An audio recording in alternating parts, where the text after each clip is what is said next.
Jim Dawson had seen a lot of strange things on his farm, but this was new. The first thing he noticed when he walked out to the hay shed that morning wasn't the crisp country air or the golden sunrise stretching across the field. It was a sleek, white luxury sedan sitting dead center in his barn, right where his tractor was supposed to be. At first, he thought maybe he was hallucinating. Maybe the long nights of tending to the farm were finally messing with his brain. But no, the car was real.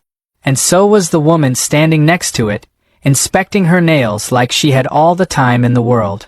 Jim stood there for a moment, taking it all in.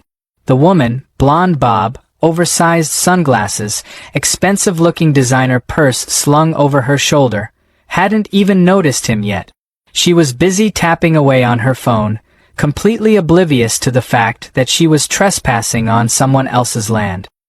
He cleared his throat, loud enough to shake the birds from the rafters. The woman barely glanced up. "Morning," Jim said, keeping his voice even. "Something I can help you with?" She let out a dramatic sigh, as if he had just asked her to solve a physics equation. "Oh, you must be the farmer," she said, giving him a once-over, her lips twitching in mild disapproval at his dusty jeans and work boots. "I was just looking for a spot to park for a bit." Jim blinked. "You parked in my hay shed." She nodded, completely unfazed. "Yeah. All the other spots were taken." She waved a manicured hand toward the empty field beside them. Jim followed her gaze, then looked back at her. "Ma'am, there's an entire open pasture right there." She sighed again, this time with a little more frustration. "Right, but I needed some shade. Do you have any idea how hot it gets in a car without air conditioning?" She fanned herself dramatically. "Besides, I won't be long." Jim folded his arms across his chest. He'd dealt with stubborn animals, unpredictable weather, and the occasional farm equipment disaster, but nothing in his years of experience had prepared him for a full-blown Karen. "This ain't a parking lot," he said, jerking a thumb toward the barn. "I need this space to work." She scoffed. "I'll only be a few hours. You can work around it." He let out a slow breath, willing himself to stay calm. "Lady, you're on my property. You can't just—" She held up a finger, cutting him off. "I'm on an important call." Jim's left eye twitched. This woman had just interrupted him, on his land, to take a phone call? He watched, dumbfounded, as she turned her back to him and started chattering into her phone like he wasn't even there. "No, Brenda, I told you I need the organic soy matcha, not that processed garbage. Just fix it." She let out an exasperated sigh. "Anyway, I'm at some farm or whatever. Just waiting until my lunch reservation." Jim clenched his jaw so hard he was surprised his teeth didn't crack. The gall of this woman. The absolute nerve. He could have argued with her, could have yelled, could have called the sheriff and had her towed, but something in his gut told him none of that would work. She wasn't the kind of person who responded to logic. No, she needed something else. Something bigger. Something memorable. His gaze flickered toward the towering stacks of hay bales lined up just outside the barn.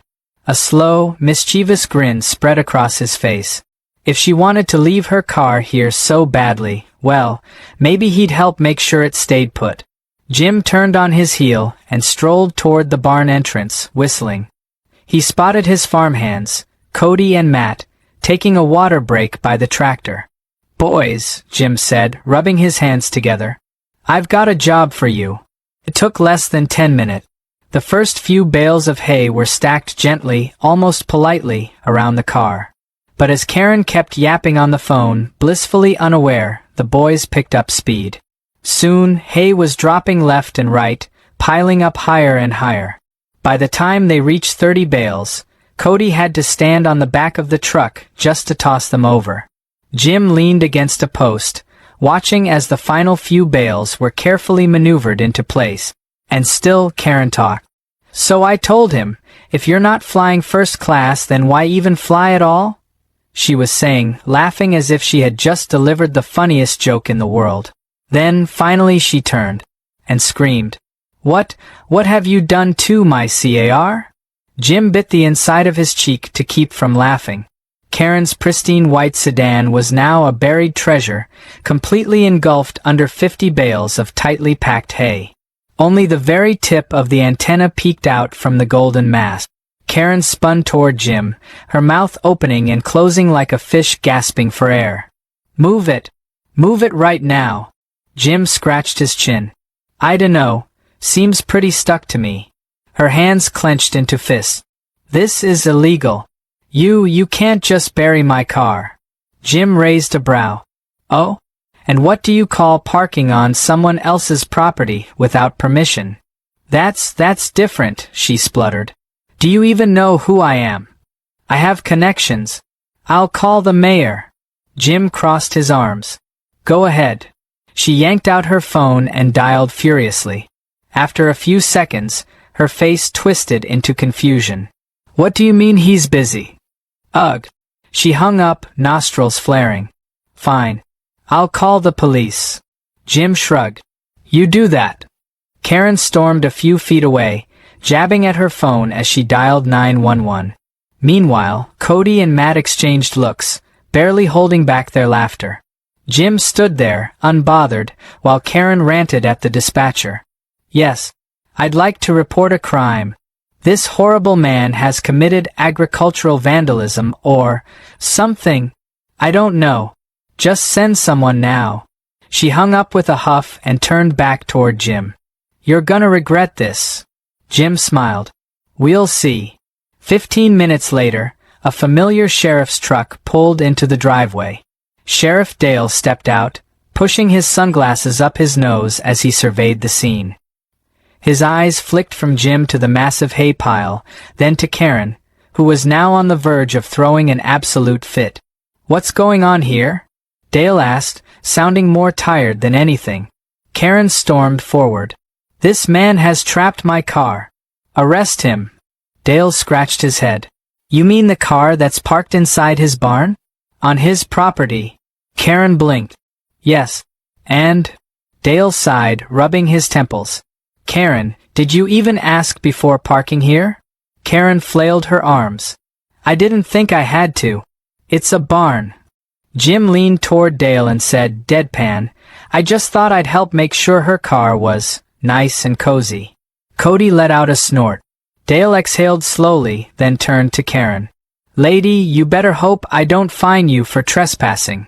Karen's jaw dropped. What? Jim just smiled. Oh, this was far from over. Karen's scream echoed across the farm, a high-pitched wail that sent a few birds scattering from the barn rafters. Jim had expected some level of outrage, maybe even a tantrum, but the sheer theatrical performance unfolding in front of him was almost impressive. She stomped her designer-heeled foot into the dirt, arms flailing like a windmill caught in a storm. You absolute, you backwoods, I can't believe this, she screeched, pointing a trembling finger at the mountain of hay still sitting atop her luxury sedan. Do you have any idea who I am? Jim, arms folded across his chest, studied her with the same level of concern he'd give a particularly annoying fly buzzing around his face. Still haven't figured that part out, he said. But I do know you parked on my land without asking, refused to move when I asked nicely, and now you're causing more of a fuss than my cows do when they miss breakfast. Karen's mouth flapped open and shut as she tried to process the words. For a moment, she seemed to be at a loss, as if the idea of someone not instantly caving to her demands was foreign to her. But then her face twisted, lips curling into something between a sneer and a snarl. She jabbed a perfectly manicured finger into the air. You will remove that hay right now. Jim rocked back on his heels, pretending to consider. You know, I'd love to, but my back's been actin' up lately. Maybe if I had a reason. Karen's eyes nearly bulged out of her head. A reason? My car is buried under a pile of farm trash. You want a reason? How about I sue you for destruction of property? Jim shrugged. Go right ahead. But since this is private property and you parked here without permission, you might just end up paying me for damages."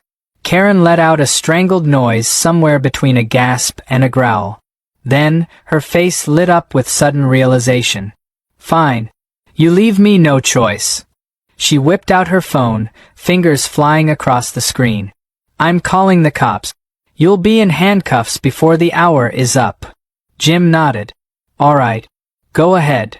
Karen blinked, thrown off by his lack of fear. "Wait, you're not scared?" Jim chuckled. "Nah, Karen.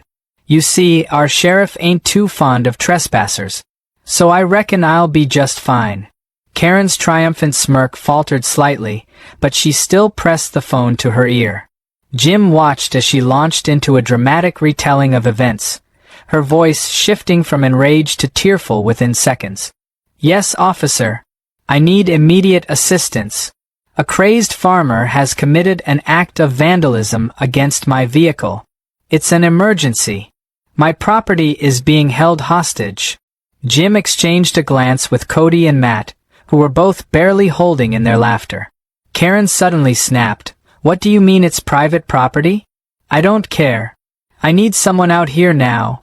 She paused, her face twisting further as the response on the other end clearly wasn't what she wanted to hear. "Well, you know what? I'll just sue the entire department. And the mayor. And—" She went silent, eyes narrowing. "Excuse me? What does that have to do with—" "No, I don't have permission to be here, but that's not the point. Hello? Hello?" Karen slowly pulled the phone away from her ear and stared at the screen in horror. "They hung up on me," she whispered, sounding genuinely baffled. Jim nodded. "Yeah. Dale don't have much patience for nonsense calls." Karen's lips pressed into a thin line. "Oh, we'll see about that." She turned sharply, folding her arms. "Fine. I'll wait for the police to come to their senses and deal with you properly." Jim let out an amused sigh. "You do that." It took about 15 minutes before Sheriff Dale's truck pulled up. Jim watched as the man stepped out, taking his sweet time as he adjusted his belt and pushed his sunglasses up his nose. He took one long look at the hay-covered car, then at Karen, then at Jim. "Dale, thank God you're here."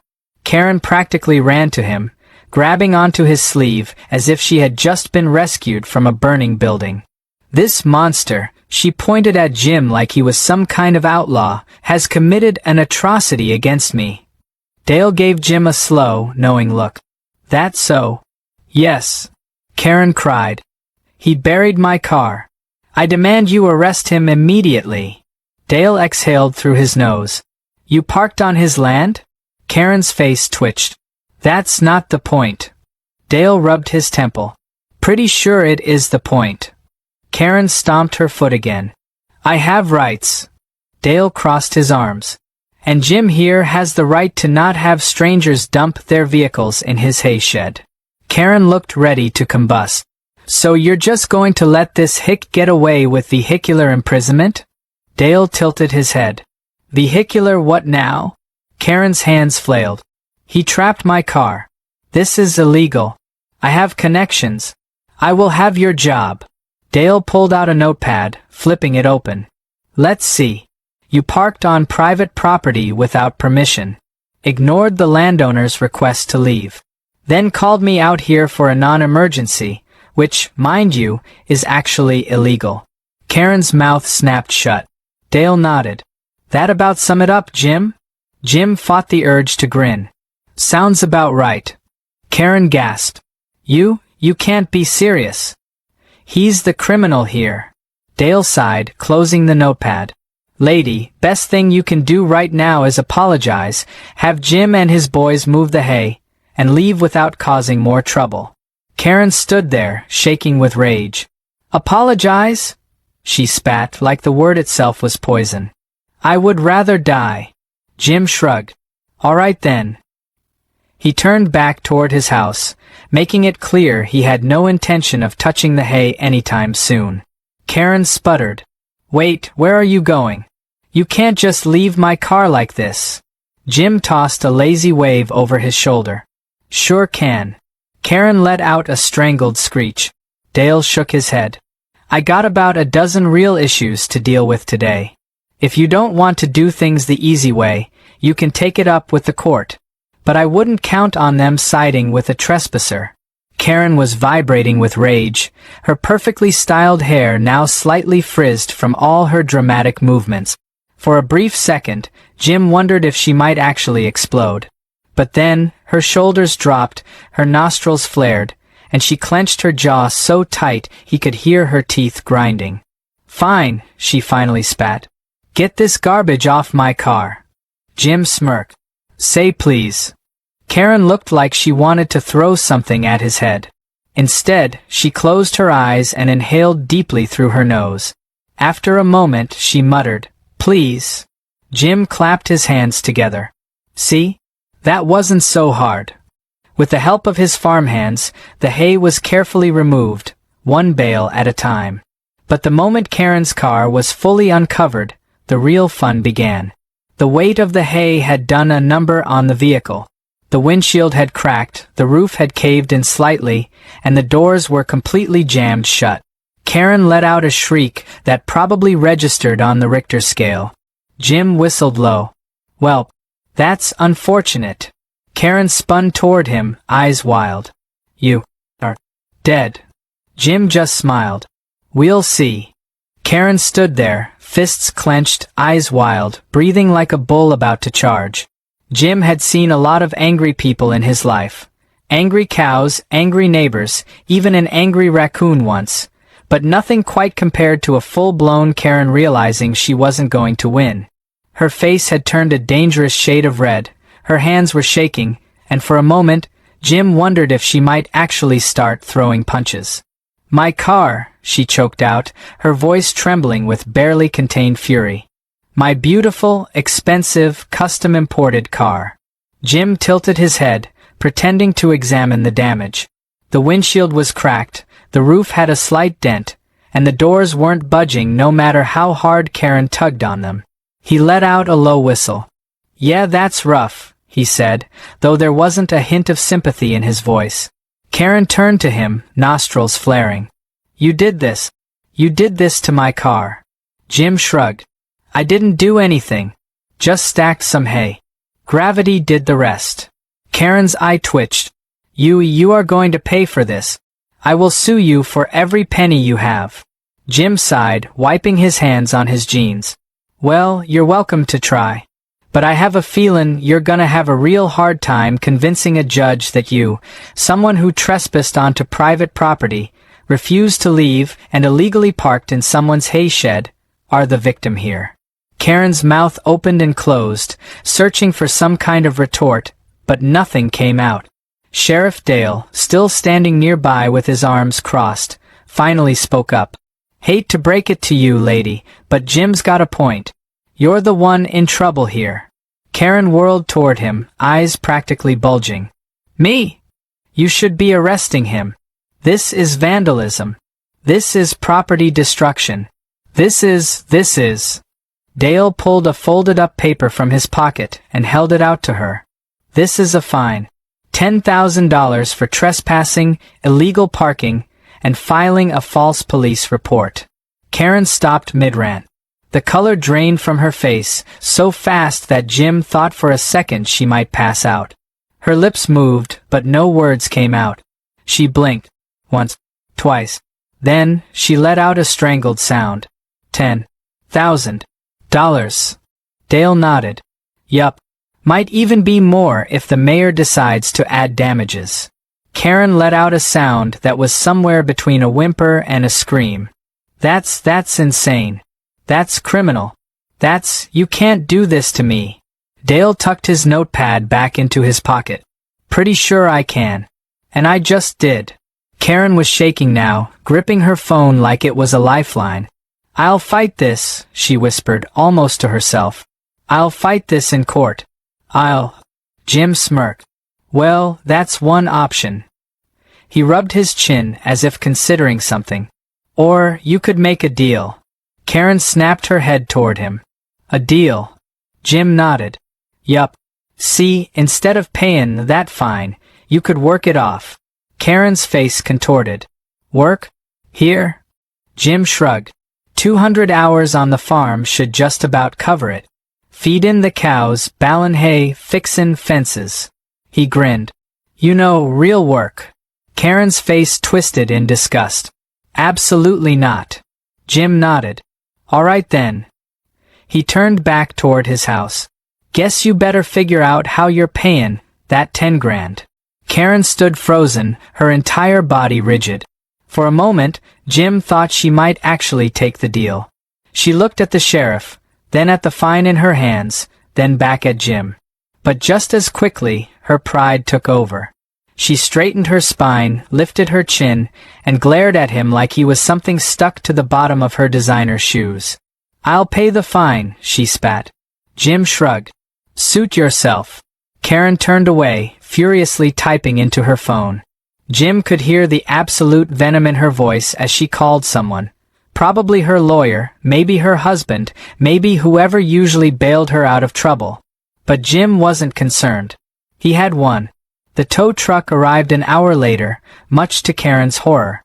The driver took one look at the damaged car, let out a long whistle, and shook his head. Gonna cost a fortune to fix this, he muttered.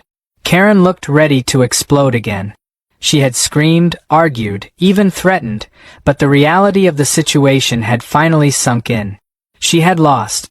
As the tow truck hauled her car away, she turned back toward Jim one last time, her eyes filled with pure hatred. You are the worst human being I have ever met, she hissed. Jim smiled. Ah, shucks. You flatter me. Karen let out a noise that might have been an attempt at a comeback, but she was already storming away before she could think of anything.